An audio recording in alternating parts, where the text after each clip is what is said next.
y las personas que siguen la página y el canal de YouTube de la Iglesia Una Nueva Creación en Cristo, pero también para las que están acá presentes. Y pues gracias al Señor que tenemos hoy la oportunidad de seguir estudiando y meditando en la palabra, que podemos buscar al Señor mientras que Él puede ser hallado. Entonces, vamos a hablar hoy acerca de un tema que le he puesto preparándonos para ser arrebatados. ¿Y por qué? Hace 8 días justamente Soraya nos hablaba acerca de la necesidad o de que este es un tiempo de preparación para ese momento. Y el domingo también fuimos instruidos acerca de la necesidad de obedecer y de aprender la obediencia que implica al mismo tiempo preparación. ¿Por qué será que es necesario que nos preparemos para ser arrebatados?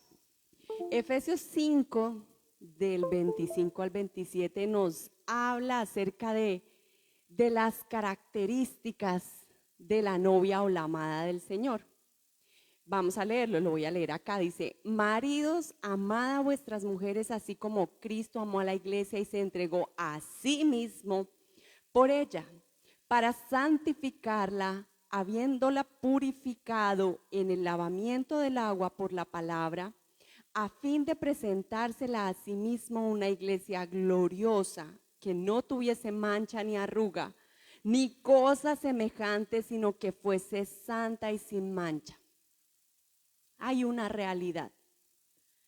La iglesia que va a estar delante de la presencia del Señor, la que Él se preparó y la que va a estar delante de Él, tiene unas características particulares. ¿Cuáles son? Dice que es gloriosa, que no tiene mancha, ni arruga, ni cosa semejante, sino que es santa y sin mancha. Tiene unas características, no hay nada que pueda modificar. El Señor no va a cambiar sus criterios o su estándar, porque de hecho, ¿qué dice? Que Él se entregó a sí mismo para prepararse una iglesia de tales características. Y cuando nos habla estos versos dice en pasado, ¿verdad? Estamos en un libro del Nuevo Testamento que es Efesios, que no era conocido para el pueblo antes de Cristo. Era un misterio, de hecho, para ellos el que iba a existir una iglesia constituida por gentiles o por pueblo no judío, que también habría de creer en ese Salvador que ellos esperaban. Pero en efecto, habla en pasado porque ya ocurrió. Ya Cristo se entregó por su iglesia. Él ya lo hizo. Y hay muchos versos que nos lo confirman. Hay uno en el Antiguo, bueno, hay varios, pero uno que tocamos muy frecuentemente en el Antiguo Testamento, en Ezequiel 36, 26, nos dice: os daré corazón nuevo y pondré espíritu nuevo dentro de vosotros, y quitaré de vuestra carne el corazón de piedra y os daré un corazón de carne. Anunciaba, nos estaba diciendo que algo iba a ocurrir, que ese pueblo de Dios que había sido escogido no podía, en esa condición en la que se encontraban antes de Cristo, presentarse delante del Señor, sino que era necesario que ocurriera algo. ¿Un qué? Un cambio de corazón. Pero ¿quién lo iba a hacer? Él mismo. Nos iba a dar un corazón nuevo. Ya lo hizo. Nosotros no estamos en ese antiguo tiempo, estamos posterior a la venida del Señor Jesús. Eso ya ocurrió para nosotros. ¿Y qué fue lo que ocurrió? ¿Qué dice Colosenses 2 del 11 al 12? Dice: en Él también fuiste circuncidados con circuncisión no hecha de mano, al echar de vosotros el cuerpo pecaminoso carnal en la circuncisión de Cristo. La circuncisión consistía en quitar el prepucio del órgano genital del hombre al momento de nacer. Y acá dice que esa circuncisión ya fue hecha en nosotros y no por mano de hombre, no físicamente, sino en nuestro hombre interior fue quitado ya ese cuerpo, ese vestido de maldad pecaminoso que se inclinaba a hacer lo malo, que nos sometía, esa ley natural que nos obligaba a pecar. Dice: sepultados con Él en el bautismo, en el cual fuisteis también resucitados con Él mediante la fe en el poder de Dios que le levantó de los muertos. ¿Cómo fue que ocurrió esa circuncisión? ¿Cómo fue que nos fue quitado ese vestido de pecado y de maldad? Por la fe. ¿En qué? En el poder de Dios que resucitó al Señor Jesús de entre los muertos. O sea que cuando creímos que verdaderamente Él podía cambiar nuestra vida y nos abandonamos y nos rendimos a esa salvación divina y dijimos, ya hasta aquí llegué, Señor, haga de mí la persona que usted quiere que yo sea. Ahí ocurrió en nosotros, ya pasó. Ahora, Colosenses 1 del 21 al 23, dice, y a vosotros también que erais en otro tiempo extraños, enemigos en vuestra mente, haciendo malas obras, ahora os ha reconciliado. ¿Cómo estábamos? Éramos enemigos de Dios, pero fuimos reconciliados. ¿Cómo? En su cuerpo de carne, cuando Cristo se hizo hombre. ¿Por qué? Dice el verso 22, en su cuerpo de carne por medio de la muerte, para presentaros santos y sin mancha e irreprensibles delante de Él. En su cuerpo, en el cuerpo de Cristo, cuando Él murió, nosotros, ¿qué pasó? También por medio de su muerte, morimos a ese cuerpo de pecado y fuimos reconciliados con Dios. Romanos 8 del 1 al 4, vamos a leer del 1 al 2 primero, dice, ahora pues ninguna condenación hay para los que están en Cristo. En Cristo Jesús, los que no andan conforme a la carne, sino conforme al Espíritu. Porque la ley del Espíritu de vida en Cristo Jesús me ha librado de la ley del pecado y de la muerte. Es decir, ya no hay una ley natural que me obliga a pecar, nadie me obliga a pecar desde el momento en que creímos en el Señor Jesús y nos rendimos a su salvación. No hay una ley que nos someta, no hay una fuerza superior que nos esclavice al pecado. Fuimos librados de esa ley. Ahora, hay algunas características que anteceden estos versos. Dice el 1 en Romanos 8:1. Ahora pues ninguna condenación hay para los que están en Cristo Jesús, los que no andan conforme a la carne, sino conforme al Espíritu. Es decir, que sí o sí, la iglesia que va a presentarse delante del Señor es una iglesia que está andando en el Espíritu, que no está andando conforme a la carne. ¿Por qué? Porque es que ahí dice, ahora pues ninguna condenación hay para los que están en Cristo Jesús, los que no andan conforme. ¿Para quién es que no hay condenación y puede estar delante de la presencia del Señor? Para los que no andan conforme a la carne, sino según el Espíritu. Es decir, esa iglesia que se presenta, que puede estar delante de él cara a cara, mirarlo como ahora no podemos aún, tiene esa característica. Ya es una iglesia que está caminando en el Espíritu, pero además el anterior, en Colosenses 1 del 21 al 23, el 23 dice, desde el 22 dice, en su cuerpo de carne por medio de la muerte para presentaros santos y sin mancha e irreprensibles delante de él. Sí, dice el 23, en verdad permanecéis fundados y firmes en la fe y sin moveros de la esperanza del evangelio que habéis oído, el cual se predica en toda la creación que está debajo del cielo, del cual yo, Pablo, fui hecho ministro. Es decir, que esa iglesia que se presenta, que logra presentarse delante de su amado, ¿qué pasa? Ha permanecido en la fe. No ha perdido de vista la esperanza de su salvación. Anda en el Espíritu y permanece y no se mueve de la fe. Es decir, no pretende alcanzar salvación por medio de lo que hace. Es una iglesia que ha entendido claramente que sus obras no le sirven para nada, que lo único que le dio salvación fue Cristo y que en él recibió la capacidad de obedecer a Dios. Entonces cree en esa capacidad y no se deja dominar por el pecado. Por eso no vive en la carne, sino que cuando viene la tentación, ¿qué pasa? Toma la salida que le está dando el Señor según la palabra. Ya vamos a ver esto un poco más adelante. ¿Y por qué les hablo de esto? ¿Por qué decimos que tenemos que prepararnos? ¿Y por qué Dios no va a modificar las características de la iglesia que Él se va a presentar delante de sí? Y ya sabemos que sí o sí la que logra presentarse delante de sí está andando firme en la fe, no camina para nada en la carne ni una pizca, porque dice que es sin mancha, santa, mácula. O sea, ni una pizquita, no tiene un medio piecito afuera caminando en la carne, no se le chispotea a veces nada, nada. Esa es. ¿Y por qué entonces hablamos? Porque es que resulta que la palabra nos dice que hay dos momentos diferentes en los que la iglesia se presenta delante de su Señor. ¿Cuál es uno? El primero, el que conocemos o se escribe en la palabra también como arrebatamiento o rapto de la iglesia. ¿Dónde podemos ver eso?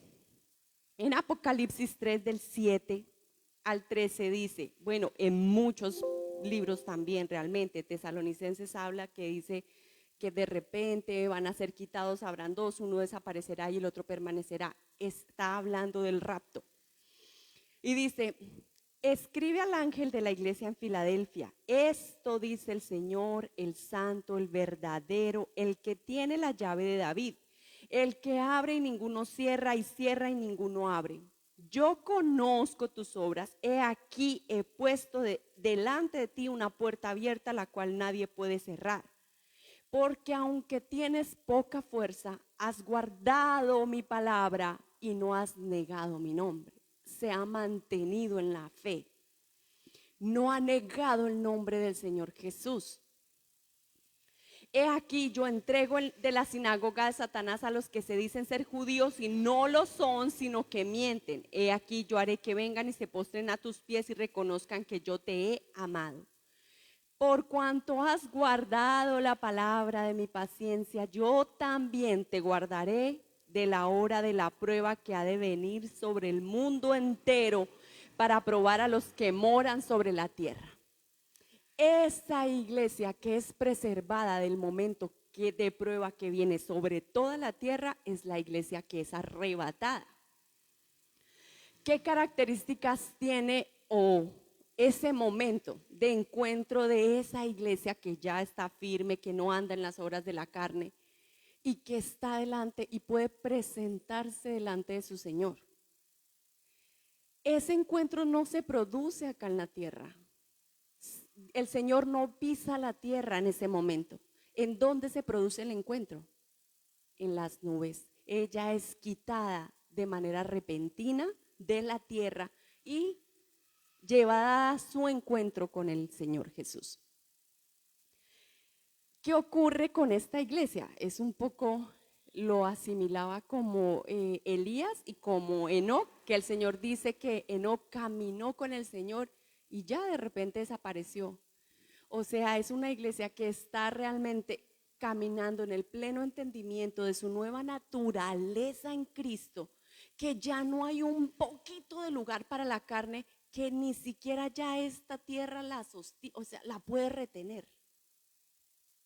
Si las consecuencias de enfermedad, de maldición, la muerte misma venía por causa del pecado, y ya en su entendimiento de que fue limpiada, que no puede ser condenada, ni siquiera la muerte puede tocarla. No hay nada más sino que irse. Ya nada en este lugar le pertenece a ella, como no hay nada de este mundo que le pertenezca a Cristo, y por eso pues no lo vemos todavía, ¿no? O sea, es como que esa iglesia en la que ya no hay más remedio, que tiene que irse. Ya no hay nada en ella de este mundo terrenal. No hay nada que la retenga. ¿Y qué pasa con ella? Es preservada del momento de prueba. ¿Cuál es el segundo momento en el que la iglesia vuelve a presentarse delante o otra parte de la iglesia ya se hace digna de presentarse delante del Señor? También Apocalipsis 7 del 9 al 17 nos dice: después de esto miré y he aquí una gran multitud, la cual nadie podía contar, de todas las naciones y tribus y pueblos y lenguas que estaban delante del trono y en la presencia del Cordero, vestidos de ropas blancas y con palmas en las manos. Y clamaban a gran voz diciendo: la salvación pertenece a nuestro Dios que está sentado en el trono y él y al Cordero. Y todos los ángeles estaban de pie alrededor del trono y de los ancianos y de los 4 seres vivientes, y se postraron sobre sus rostros delante del trono y adoraron a Dios diciendo: amén. La bendición y la gloria y la sabiduría y la acción de gracias y la honra y el poder y la fortaleza sean a nuestro Dios por los siglos de los siglos. Amén. Hay una imagen, ¿verdad? Hay muchísima gente vestida de blanco, alabando, exaltando delante del trono, y como que Juan estaba viendo ahí con el ángel, pero él ni se percataba. Y entonces con los ancianos, y uno de los ancianos habló diciéndome, o sea, uno de ellos es el que le habla a él y le dice: estos que están vestidos de ropas blancas, ¿quiénes son y de dónde han venido? O sea, le dice: ¿y quiénes son esos? Yo le dije: Señor, tú lo sabes. Y él me dijo: estos son los que han salido de la gran tribulación y han lavado sus ropas y las han emblanquecido en la sangre del Cordero. Ese segundo momento de encuentro es después de la prueba. ¿De dónde salieron? De la gran tribulación. Daniel nos dice que es tal que no ha ocurrido algo así aún sobre la faz de la tierra. Y Apocalipsis nos habla acerca de la prueba tan impresionante de ese tiempo realmente. Ese es el segundo momento. Esa iglesia sí pasa por aflicción. ¿Para qué? Para deshacerse de las obras de la carne y para lograr vivir por fe, por fin. Porque llega delante de la presencia del Señor en la misma condición de la primera que fue arrebatada. ¿Cómo? Pura, sin mancha. Esos criterios nunca cambian. Solo que este segundo momento requiere de una aflicción mayor para que se produzca esa pureza. Yo creo que tanto a ustedes como a mí nos ha pasado que hay cosas como que nos dicen o que la palabra nos exhorta y como que todavía no la comprendemos y la dudamos, o la entendemos pero dudamos aún y caminamos fuera de ella. Hasta que, ¿qué? Hasta que pasa algo que aflige, ¿qué? Esta carnecita, que la pone a prueba, que la hace sufrir. Y entonces ahí es que cuando pasa, ¿qué? Que me rindo por fin, por fin. Yo creo que las que son mamás, yo todavía no lo sé y no sé si el Señor quiera, pero aquí próximamente. Saben que a veces le dicen a los hijos, ¿cierto? Le enseñan, nos advierten. ¿Qué hace el Señor todo el tiempo a través de su palabra? Advertirnos. Y ustedes son un ejemplo tal cual. Nos advierten, pero hay ocasiones en que a pesar de la advertencia, ¿qué hacemos nosotros? Por ahí por donde nos dicen que no nos vayamos es por donde nos metemos, ¿cierto? ¿Y qué pasa con nosotros? Pues experimentamos la consecuencia de no haber atendido el consejo. ¿Y qué pasa luego con ese hijo? El dolor, la aflicción que produjo en su corazón, humillación, comprensión de que por la experiencia tuve que entender que el consejo era verdad, aunque no hubiese sido esa la primera opción de Dios. sino que desde que me estaba advirtiendo yo comprendiera, creyera en que es verdad y que no tengo que vivir la consecuencia para darme cuenta que es verdad. ¿Sí? Entonces, en ambos casos, sea antes o después, la iglesia que se presenta delante del Señor ya está perfectica. El Señor ya se la ha hecho lista. Pero entonces, ¿recuerdan el título? Preparándonos para el arrebatamiento, ¿cierto? Pues yo realmente quiero irme en el primer grupo. Yo creería que ustedes también, ¿verdad? ¿Qué pasaba con la iglesia Filadelfia, la que fue arrebatada? Es de poca fuerza. Es decir, si es de poca fuerza, ¿es capaz de soportar todo eso? Les voy a dar a veces con ejemplos. Uno comprende un poquito más algunas cosas. Para decir poca fuerza. Cuando mi mamá nos castigaba chiquita, nos decía, si se quedan quietas, les doy un solo correazo. Pero si ustedes se mueven, ahí sí, yo no doy cuenta de cuántos. Los que me dé él, en esa época no conocía al Señor, ¿no? Los que me dé él descargar la ira. Ay, a mí me dolía, porque nos pegaba además con un rejo de esos de cuerito. Uy, eso le podía reventar a uno hasta la piel. Y mi mamá tiene mucha fuerza en la mano. O sea, es así puede ser un poquito y ya lo deja uno marcado. A mí me dolía. Yo no era capaz de aguantarme 10 rejazos, no era capaz, tenía poca fuerza. Y con tal de no aguantarme los 10 correazos, yo me quedaba quieta, con tal de que me dieran uno solo. Me aguantaba uno, pero no era capaz de aguantarme más. Esa iglesia de Filadelfia es de poca fuerza, no es capaz de aguantar mucho dolor o unas consecuencias muy drásticas. Entonces, como que rápido, dice, me aguanto, le hago caso rápido, o sea, con una vez es suficiente, algo así, ¿sí?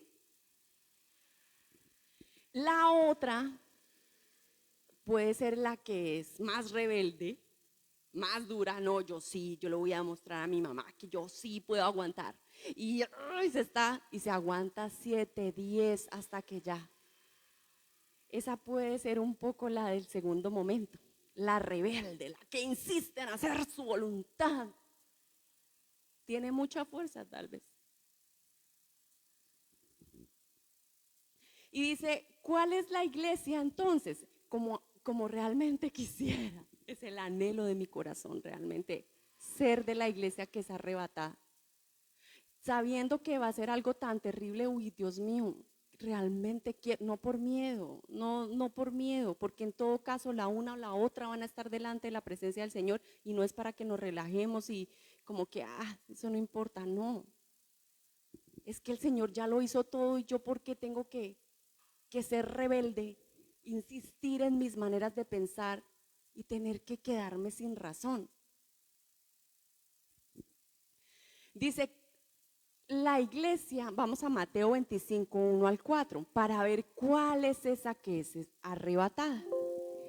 Esta es la parábola de ¿qué? De las vírgenes prudentes y las insensatas. Dice, entonces el reino de los cielos será semejante a 10 vírgenes que tomando sus lámparas salieron a recibir al esposo. 5 de ellas eran prudentes y 5 como insensatas. Las insensatas tomando sus lámparas no tomaron consigo aceite. Lo que les parecía, eso hacían, ¿sí? Aunque la lógica o el sentido común les dijera, pues, ¿y si se le acaba el aceite? No. Allá otro me tiene que dar, porque es que esa fue la actitud de ellas. Mas las prudentes tomaron aceite en sus vasijas juntamente con sus lámparas. Y tardándose el esposo, ¿qué pasó? Cabecearon y todas se durmieron. Y a la medianoche se oyó un clamor, aquí viene el esposo, salid, recibirle. ¿Qué pasa? Aunque el momento de su llegada repentino, el Señor no llega a traición. O sea, Él avisa para que nos preparemos. O sea, está pronta mi llegada. Despójese de todo lo que le está estorbando porque me la quiero llevar realmente. El deseo de su corazón es que nos vayamos, no que nos quedemos. Entonces, ¿nosotros qué insistimos en quedarnos? Entonces todas aquellas vírgenes se levantaron y arreglaron sus lámparas, todas como que la listaron. Y las insensatas dijeron a las prudentes: danos de vuestro aceite porque nuestra lámpara se agota, se apagan. ¿Qué pasa? No llevaron lo que debían llevar, pero sí pretendían que otros le dieran lo que ellas tenían que haber apercibido. Mas las prudentes respondieron diciendo: para que no os falte a nosotras y a vosotras, id más bien a los que venden y comprad para vosotras mismas. Es decir, que esto nos deja muy claro que es un asunto personal. Nadie lo puede resolver por mí. Yo, ni mi mamá, ni las que son mamás pueden resolver este asunto por sus hijos. Este asunto lo tenemos que resolver Dios y yo, usted y Dios. Nadie más. Pero mientras ellas iban a comprar, vino el esposo y las que estaban preparadas entraron con él a las bodas. ¿Y qué pasó? Se cerró la puerta. Las que estaban listas, las que se habían apercibido de lo necesario. Dice: después vinieron también las otras vírgenes diciendo: Señor, Señor, ábrenos. Mas él respondiendo dijo: de cierto os digo que no os conozco. Velad pues, porque no sabéis el día ni la hora en que el Hijo del Hombre ha de venir, repentino. Nos está diciendo que velen. Vamos a ver más adelante qué significa. Estén atentos porque este momento, ese primer encuentro es repentino, de un momento a otro, cuando nadie se lo espera. Dice: vendrá como ladrón en la noche, cuando todo el mundo está durmiendo. ¿Y qué dice? Entonces nos habla de que las vírgenes que tenían una lámpara. ¿Qué dice la palabra que es la lámpara? Lámpara a mis pies tu palabra y lumbrera mi camino. Conocían la palabra. Eran parte de la iglesia, eran vírgenes. Las dos conocían la palabra. Pero un grupo llevaba aceite de reserva. ¿Qué tipifica el aceite? El Espíritu Santo. Andaba según el Espíritu. No usaba la palabra a su voluntad, como le parecía o para su conveniencia, sino que ¿qué? Era según el Espíritu. Vivía según el Espíritu. Ya no lo decía el Señor.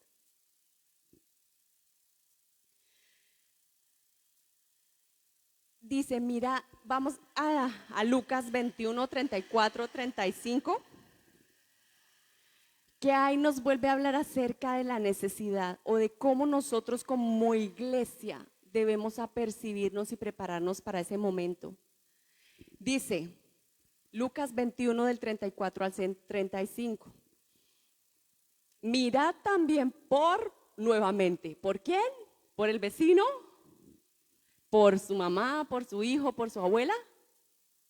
Miren por todos. ¿Por quién está diciendo? Por vosotros mismos. O sea, ocúpese de usted mismo.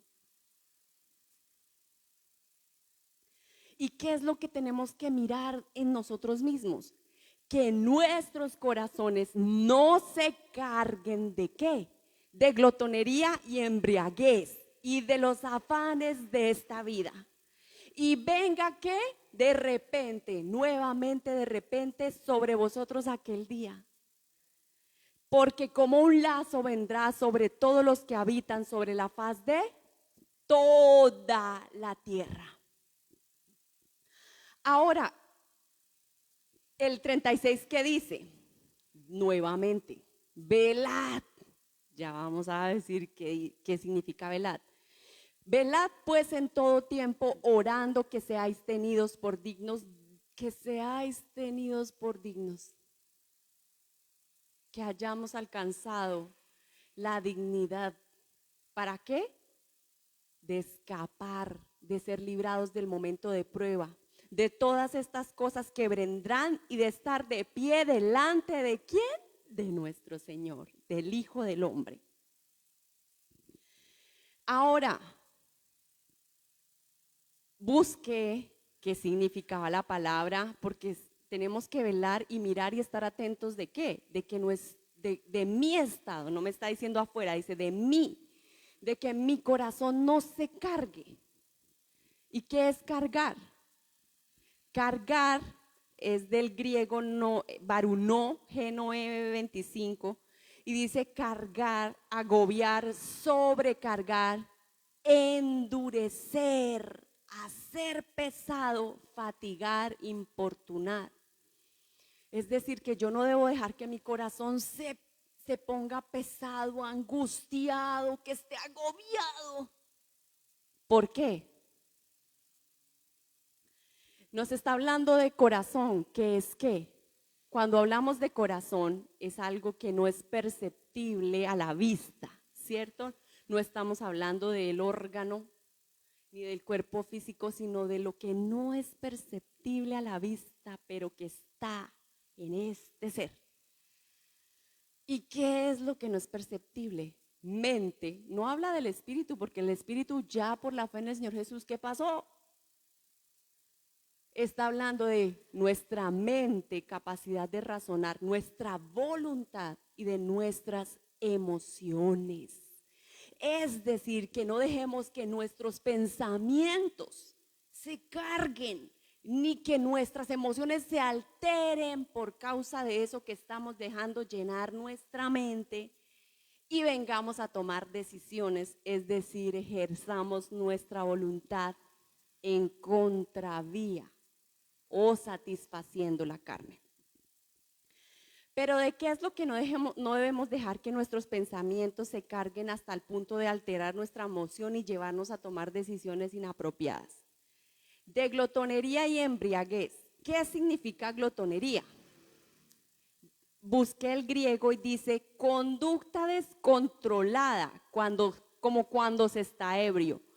Significa el vértigo o el dolor de cabeza resultante de beber excesivamente, náuseas de embriaguez. Se traduce en Lucas 21:34, donde estamos leyendo como libertinaje, disipación, orgía, vicio. Es decir, como que yo vivo sin ley. Yo puedo hacer lo que a mí se me antoje y nadie tiene que decirme nada. Libertinaje. Es decir, que no debo dejar que en mi mente empiecen a rondar esas ideas. Que me dicen, nadie tiene que decirle lo que usted tiene que hacer, usted sola puede decidir lo que hace en su vida. Desde que asuma las consecuencias, haga lo que se le antoje. Ah, ok. Y embriaguez habla específicamente de borrachera, exceso de bebida, hasta la intoxicación. O sea, hasta que por los oídos vomita. Embriaguez habitual, pero está diciendo que es algo habitual, o sea que ya es algo que hay vicio, ¿sí? Que encontramos, por ejemplo, la bebida, el licor, el consumo de tabaco, de sustancias como un escape, ¿para qué? Para algunas otras cosas que afligen el corazón. ¿Y cuáles son otras que afligen el corazón? Dice, que no se carguen de glotonería y embriaguez y de los afanes de esta vida. Y ese afanes, ¿qué quiere decir? En la Reina Valera antigua no se dice afanes, sino dice cuidados. ¿Y qué significa? Dice ansiedad, preocupación, aflicción. Probablemente relacionado con merizo, atraer en diferentes direcciones, distraer, y por ello significa aquello que causa esto, un afán especialmente ansioso, preocupación, ansiedad. Es decir, que no debo dejar que mi mente se preocupe. O sea, la preocupación en ningún momento debe estar en mi mente y una vez está en mi mente, altera inmediatamente mis emociones. ¿Y mis decisiones cómo van a ser cuando mis emociones están alteradas? Peor no pueden ser, no pueden ser. Y el Señor nos insiste muchísimas veces en que no nos preocupemos. ¿Qué dice en Mateo 6:34? No nos preocupemos por el día de mañana. O sea, no piense y mañana y si pasa, viva cada día por Dios. O sea, ni siquiera sabe si mañana se va a despertar. No sabemos. Entonces, ¿qué andamos haciendo pensando y preocupándonos? Y mañana, y mañana. El mañana no está asegurado. ¿Por qué pienso y me desgasto y dejo que mi corazón se sobrecargue pensando en qué será mañana? ¿Por qué no vivo cada día con agradecimiento, como Dios me dice que lo viva, haciendo todo como para quién? Para Él. Si hago todo como para Él, ¿será que me voy a quedar durmiendo hasta las 12 del mediodía? No. Si vivo la vida como para Él, todo va a reflejar el carácter de Él. Dice Marcos 4:19. Dice que tampoco nos preocupemos. ¿Lo tienes ahí? Sí. Pero los afanes de este siglo y el engaño de las riquezas y las codicias y otras cosas entran y ahogan la palabra y se hace infructuosa. ¿Cuál es el problema de la preocupación? Hace infructuosa la palabra. Es decir, que aunque la conozcamos y ella tenga el poder de cambiarme, porque lo tiene el poder de cambiar todo mi ser. Y aunque tiene el poder, si yo dejo que mi corazón se preocupe, ¿por qué? Por las riquezas, por las codicias. Es decir, si yo le doy en lugar en mi mente a esa clase de pensamientos, aunque la palabra tenga el poder más grande de este mundo, de limpiarme, de santificarme, porque eso dice Efesios, que el Señor se entregó para santificarla por la palabra, el lavamiento de la palabra. La palabra tiene el poder de lavarme, limpiarme, santificarme. Se hace infructuosa, o sea, no hace nada en mí. No cambia lo que puede cambiar. ¿Por qué? Porque ¿dónde está mi corazón? En las riquezas de este mundo, en que es que yo quiero tener poder, entonces me la paso pensando en eso. Pues de lo que estoy pensando, eso es de lo que voy a cosechar. Si me la paso en las riquezas, es que yo siempre soñé con ser la más rica del mundo. Estoy diciendo un chiste. No es mi pensamiento. Pero entonces, pues solo hablo de eso, solo pienso en eso. Y la palabra, por más poderosa que sea, en mí no hace nada. Porque los afanes de este mundo, el de conseguir riquezas, el de tener poder, el de codiciar siempre lo que el otro tiene, no dejan que obre y no me lava. Salmos 94:11 dice, bueno, ahí hay otros versos que no los mencioné acá, pero que los podemos recordar, y es que dice, el Señor nos dice que por nada estéis afanosos, pero también nos dice que no nos preocupemos porque vamos a vestir, que vamos a comer, porque si Él viste a los lirios del campo que son tan hermosos, alimenta a los pajaritos y dice que nosotros somos su creación más preciada, que cómo no nos va a vestir y alimentar a nosotros.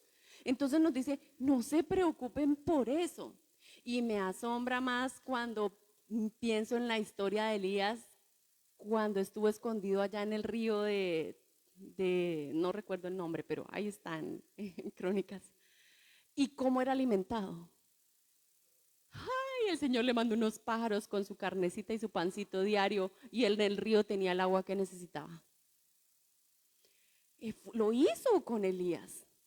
¿Por qué nosotros nos angustiamos por eso? Dejamos que el corazón se cargue de eso y hacemos infructuosa la palabra.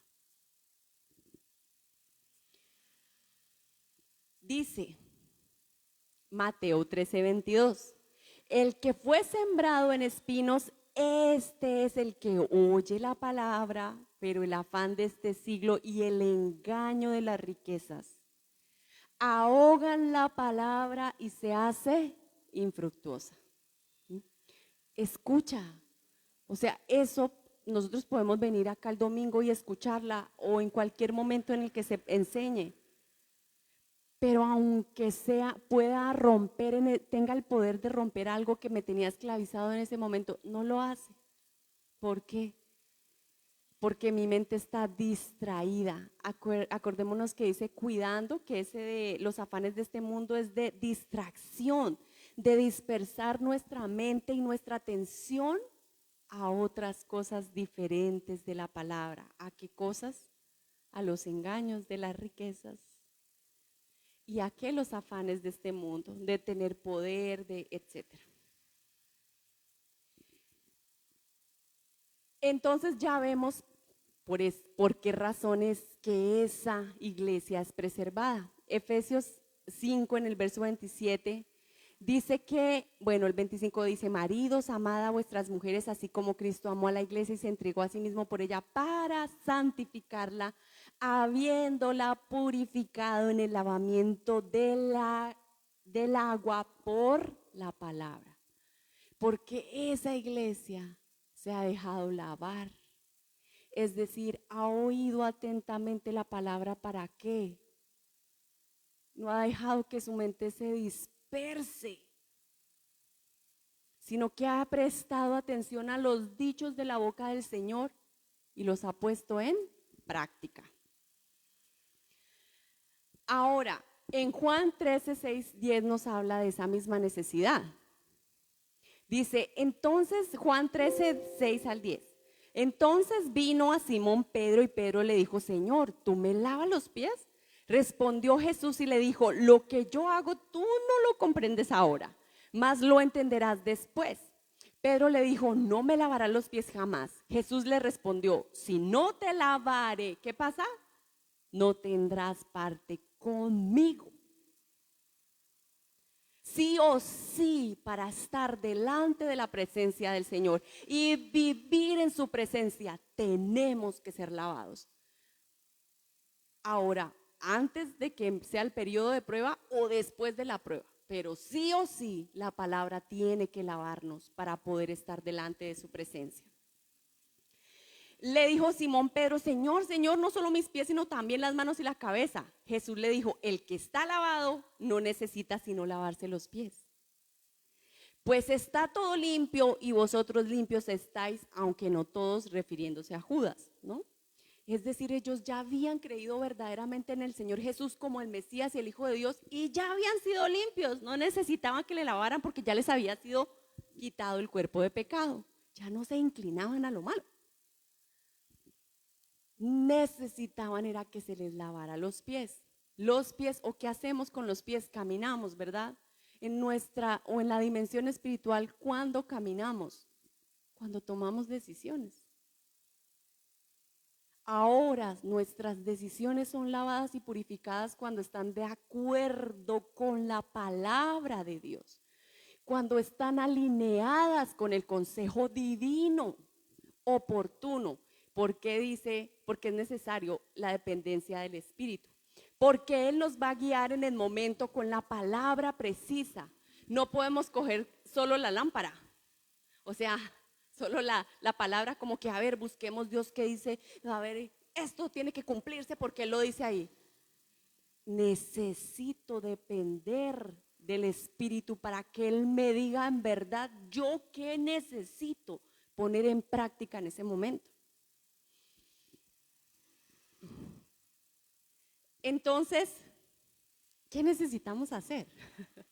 Ahora, en este momento en el que por lo menos yo, no sé ustedes, pero yo no me veo, o aún se me chispotea, se me sale la carne en algunos momentos y no quiero eso, no quiero. ¿Qué dice Colosenses 3:1 al 4? ¿Qué debemos entonces hacer? Si pues habéis resucitado con Cristo, buscad las cosas de arriba, donde está Cristo sentado a la diestra de Dios.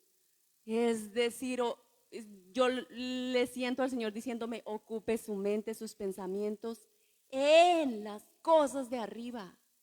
No empiece a hacerse sueños acá de que, ay, entonces compre un carro, una casa, haga planes terrenales, no más. La iglesia que es llevada ya no tiene nada en esta tierra. Entonces mi mente, yo no la debo ocupar en cosas de la tierra.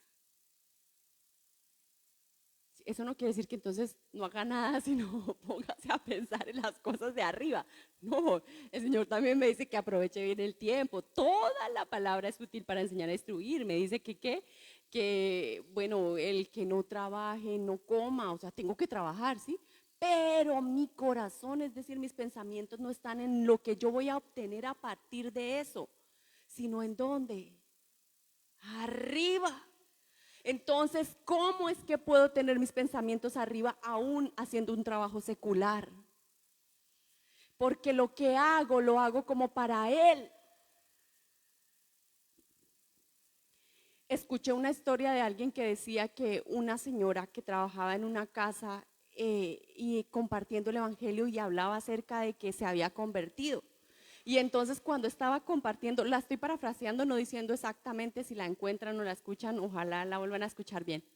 Pero se me quedó esa partecita en que ella compartiendo el evangelio y la persona le preguntaba, ¿y usted cómo sabe que nació de nuevo y que se convirtió? Dice, porque ya levanto el tapete para barrer. ¿Cómo barría antes? Por encima, para el ojo humano, para que su jefe creyera que había limpiado. Pero después de que nació de nuevo, ¿qué pasó? Ya no le importaba si su jefe no veía. Sabía que había alguien más que la estaba viendo todo el tiempo. Y entonces, así el jefe no la viera, levantaba el tapete y corría todo para barrer bien. De esa manera vivo pensando en la herencia que tengo en el cielo, en que no la quiero perder y que entonces yo no la voy a arriesgar por algo de acá. Entonces, si me ofrecen un negocio torcido, ¿lo voy a aceptar? No, porque ¿dónde está mi corazón y mis pensamientos? ¿En las cosas de dónde? En las cosas de arriba, en la herencia duradera, en las riquezas verdaderas. Entonces sí puedo vivir acá pensando allá y no acá. Dice, no en las cosas de la tierra, porque habéis muerto y vuestra vida está escondida con Cristo en Dios. Porque ya no vive en mí esa naturaleza. Tengo la capacidad en Cristo de vivir para Él, pensando en las cosas de arriba. Cuando Cristo, vuestra vida, se manifieste, entonces vosotros también seréis manifestados con Él en gloria. O sea, allá también vamos a estar. ¿Qué dice Colosenses 3, 5, 7? Entonces dice que debo pensar y vivir aquí para obtener el beneficio en donde, arriba, no acá. No debo esperar el beneficio acá a este nivel, sino ¿a dónde? Allá. Pero además Colosenses 3 del 5, 7 me dice algo más. Dice, haced morir lo terrenal en vosotros. Fornicación, impureza, pasiones desordenadas, malos deseos y avaricia, que es ¿qué? Idolatría. Yo he buscado esta definición de avaricia y no es parecido a lo que decimos que es la persona que quiere acumular, sino es la que siempre busca sacar un beneficio de todo. O sea, no da puntal sin dedal. Es decir, que lo que hace es esperando obtener algo a cambio. Eso es avaricia. No es desinteresado, sino que siempre, por más bueno que parezca, lo está haciendo porque quiere obtener algo a cambio. Y dice que es idolatría. ¿A quién creen ustedes que estamos idolatrando cuando somos avaros? Si siempre estoy buscando obtener un beneficio. Lo único que considero es a mí mismo. Ok. Entonces, dice que por las cuales viene la ira de Dios, en las cuales vosotros también anduviste en otro tiempo cuando no, vivías en ella. Acá está hablando de una iglesia, o sea, de personas convertidas que han nacido de nuevo, que les fue quitado, y esto lo vemos en la iglesia de Corintio, ¿verdad? Ahí que se estaba manifestando impureza sexual que no era confrontada en medio de la iglesia, pero habían nacido porque el Señor dice que había evidencia de que el Espíritu se manifestaba en ellos con dones, es decir, se habían creído en el Señor Jesús. ¿Eso qué quiere decir? Que aún habiendo creído, el creyente puede llegar a caer en esta clase de pecado. ¿Y qué debe hacer? Exacto. ¿Y qué debe hacer? Dice, debe hacer morir lo terrenal. Pero resulta que cuando ya ha pasado esa prueba, que el deseo sexual o la impureza sexual ya no logra someterlo, sino que lo ha superado, pues no solo eso. ¿Qué sigue diciendo Colosenses 3, 8, 11? En ese punto no somos todavía los más santos, los más limpios. Dice, pero ahora, ya habiendo superado esa etapa como animal, todavía que nos tenía como arraigados, dice, pero ahora dejad también vosotros todas estas cosas: ira, enojo, malicia, blasfemia, palabras deshonestas de vuestra boca. No mintáis los unos a los otros, habiéndoos despojado del viejo hombre con sus hechos y revestido del nuevo, el cual conforme a la imagen del que lo creó se va renovando hasta el conocimiento pleno. ¿Cómo se va renovando? Por medio del conocimiento. Donde no hay griego ni judío, circuncisión ni incircuncisión, bárbaro ni escita, bueno, no hay distinción alguna. ¿Y qué pasa? Hay una historia que el Señor nos señala en Filipenses. Dice, Filipenses 4, del 1 al 3. Así que, hermanos míos, amados y deseados, gozo y corona mía, estad así firmes en el Señor, amados. Ruego a Evodía y a Síntique que sean de un mismo sentir en el Señor. Asimismo te ruego también a ti, compañero fiel, que ayudes a estas que combatieron juntamente conmigo en el Evangelio, con Clemente también y los demás colaboradores míos, cuyos nombres están escritos en el libro de la vida. ¿Eran creyentes nuevos? Habían combatido con Pablo por allá en otras luchas. No eran creyentes nuevas. Eran dos mujeres. Los nombres de las dos estaban escritos en el libro de la vida, pero no se ponían de acuerdo. No se ponían de acuerdo. Si Cristo estaba de acuerdo en su salvación porque el nombre de las dos estaban escritos en el libro de la vida, ¿qué razón había para que ellas siguieran como así de que yo la veo pero no me incomoda? Ahí estaba pasando. ¿Y qué nos dicen Colosenses? Dejen esas cosas también. Si ya el pecado sexual no los domina, pues ahora dejen la ira, dejen el enojo, la maledicencia, la blasfemia. Esos otros que no son tan evidentes, pero que se cultivan adentro. Exactamente. La falta de perdón, los prejuicios. Como que, ni siquiera conozco a la persona y ya me estoy haciendo ideas. Si Dios ya nos salvó a ambas, ¿qué argumento tengo yo contra otra persona? Ninguno. Dice, por tanto, si alguna consolación en Cristo, si algún consuelo de amor, si alguna comunión del Espíritu, si algún afecto entrañable, si alguna misericordia, completad mi gozo sintiendo lo mismo, teniendo el mismo amor, unánime, sintiendo una misma cosa. Entonces, si nosotros hemos recibido algún consuelo de Dios, es que estemos de acuerdo. Acá hay algo importante porque nos dice qué es lo que debemos hacer para evitar esas iras y esas rencillas. Nada hagáis por contienda o por vanagloria, antes bien con humildad, estimando cada uno a los demás como superiores al mismo, no mirando cada uno por lo suyo propio, sino cada cual también por lo de otros. Haya pues en vosotros este sentir que hubo también en Cristo Jesús, el cual siendo en forma de Dios no estimó el ser igual a Dios como cosa que aferrarse, sino que se despojó a sí mismo, tomando forma de siervo, hecho semejante a los hombres, y estando en condición de hombre se humilló. Es decir, que no nos estimemos a nosotros más de lo que debemos estimarnos. Y que no nos la pasemos pensando en qué.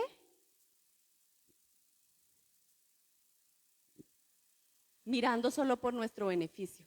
Y habla, dice, nada hagáis por contienda o por vanagloria. Es decir, que nada hagamos para obtener un reconocimiento y que nos digan, uy, mire, Joana, si es que es más santa o es que es más amable. Si esa es la motivación, estoy errada. Y por contienda tampoco. ¿Qué es contienda? Es decir, que lo hago porque me estoy incomodando con algo, entonces lo digo, pero porque es que me siento incómodo, me parece que es injusto, hay contienda en mi corazón. Entonces mejor cállese, cállese, Joana, revise su corazón y dése cuenta por qué va a decir eso o por qué va a hacer eso. Y más bien mire cómo puede beneficiar a su hermano. ¿Sí? Entonces, ¿cómo debemos vestirnos? Como escogidos de Dios, con amor, etcétera. Pero ahora voy a adelantar unas cosas. El Señor nos dice que busquemos y que vivamos siempre, o vigilemos y estemos alertas de que nuestro corazón siempre esté en paz, que no haya conflicto aquí adentro, es decir, aquí y en nuestra emoción. Si la emoción está alterada, hay conflicto en nuestros pensamientos. ¿Y qué dice? ¿Cómo hacemos para vestirnos? Colosenses 3:8, bueno, al 11 dice, bueno, que dejemos, que no mintamos, nos debemos revestir del nuevo hombre, el cual conforme a la imagen del que lo creó se va renovando hasta el conocimiento pleno. ¿Cómo es que logramos ponernos ese vestido? Por medio del conocimiento de Dios. ¿Y cómo logramos llegar al conocimiento de Dios? ¿A través de qué? Yo no lo puedo conocer en otro lado sino acá. No hay otra manera. Por eso en Efesios 4:23 dice, renovados en el espíritu de qué? De vuestra mente y vestidos del nuevo hombre, nuevamente creado según Dios la justicia y santidad. Romanos 12:1 al 2, ¿qué nos dice? Bueno, el 2, no os conforméis a este siglo, sino transformaos por medio de la renovación de nuestro entendimiento, para que comprobéis cuál sea la buena voluntad de Dios, agradable y perfecta. ¿Sí? Entonces me empiezo a vestir cuando empiezo a conocer, pero ya vemos que no es suficiente con conocer la palabra. ¿Por qué? ¿Qué dice Salmos 111:10? Perdón.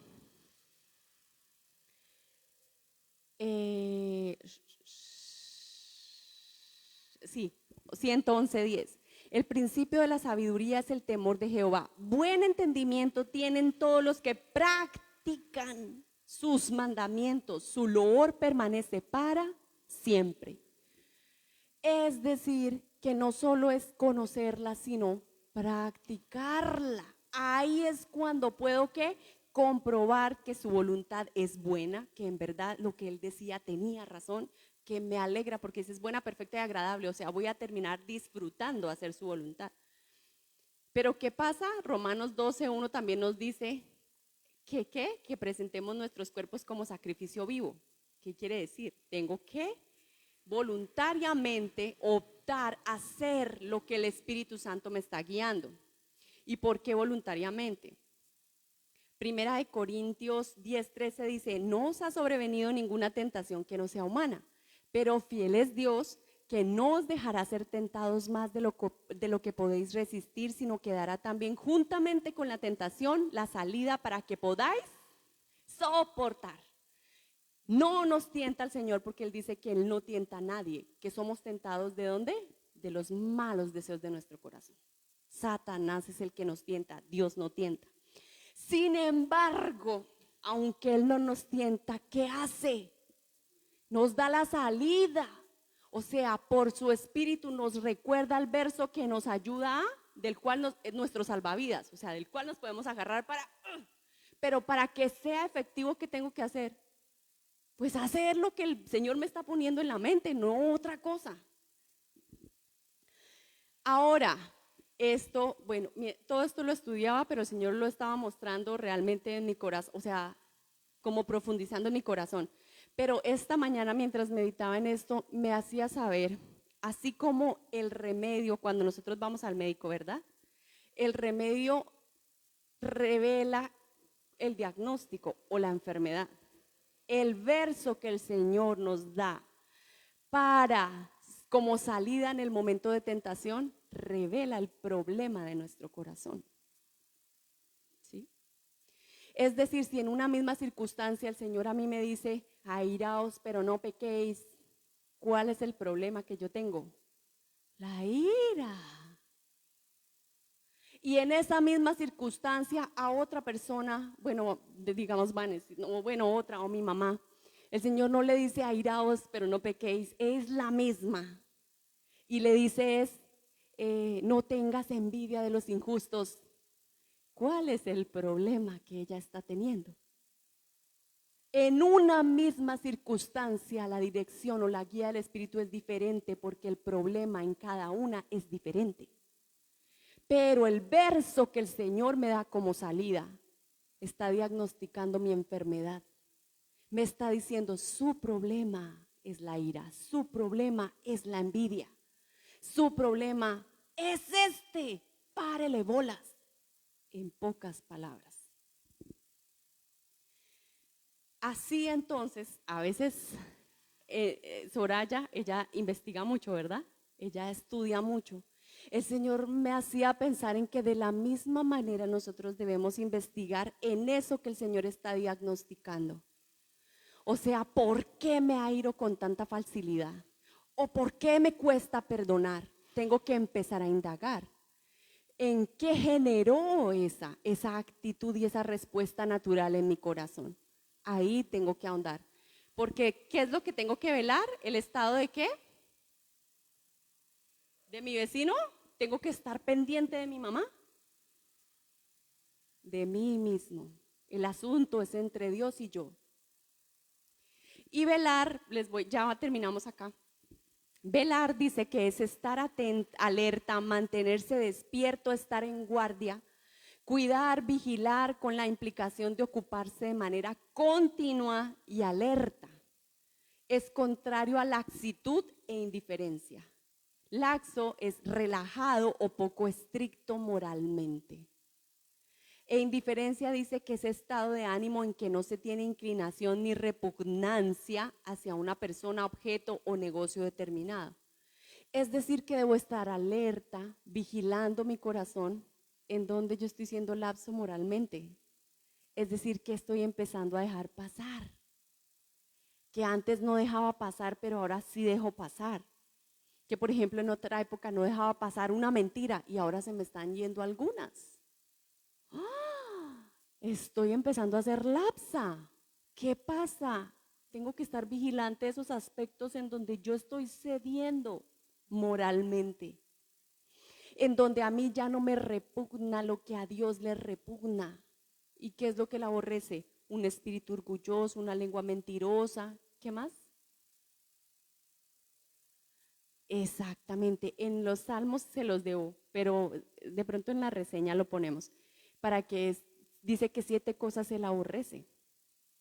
Y dentro de esas está el espíritu orgulloso, la lengua mentirosa y se me olvidaron los otros, pero lo trajo en este momento. Entonces, de eso debo estar atenta, donde a mí ya no me repugna, en qué escenario de mi vida o dónde estoy siendo permisivo. Ahí, donde no me indigno, por ejemplo, de pronto en mi trabajo o con mi jefe soy muy lapso. Le permito muchas cosas hasta que me haga firmar un documento que no debo. ¿Sí? Ahí es donde debo estar atento y decir, Y dice que que velar es que cuidar con la implicación de ocuparse de manera continua en algo y alerta. Y insistentemente nos dice que velar en oración, o sea, mantengámonos en oración, etcétera. Busquemos en qué podemos ocupar, de acuerdo con esas veces en las que el Señor nos dice que velemos, nuestro tiempo y nuestra mente. Bueno, acá terminamos con el verso de Apocalipsis 22, 11, 14, que dice: el que es injusto, sea injusto todavía. Y el que es inmundo, sea inmundo todavía. Y el que es justo, practique la justicia todavía. El que es santo, santifíquese todavía. He aquí, yo vengo pronto y mi galardón conmigo para recompensar a cada uno según sea su obra. Yo soy el alfa y la omega, el principio y el fin, el primero y el último. Bienaventurados los que lavan sus ropas para tener derecho al árbol de la vida y para entrar por las puertas en la ciudad. El precio tan alto no fue en vano, ni es para que lo tengamos en poco y que consideremos que podemos estar delante de la presencia del Señor de cualquier manera. Señor, para terminar, vamos a orar y a pedirle al Señor que nos ayude a poner en práctica esta palabra.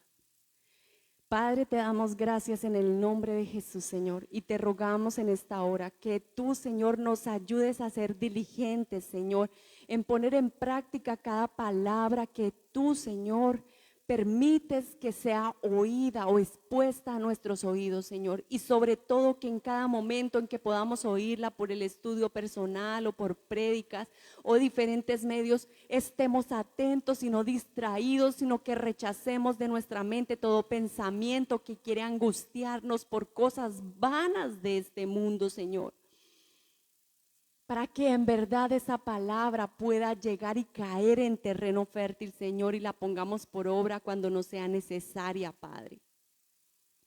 Señor, ayúdanos a estar listos, Señor, como esa iglesia pura, sin mancha, que anda en el Espíritu, que está firme en la fe y que ni ha perdido de vista la esperanza de su salvación, y la que ni siquiera la tierra puede retener, sino que ya no hay más remedio que llevarla contigo, Señor, y dar inicio al último periodo, Señor, en el que parte aún de esa iglesia va a poder despejarse y cumplir y alcanzar, Señor, este requisito o esta dignidad para estar delante de tu presencia, Señor.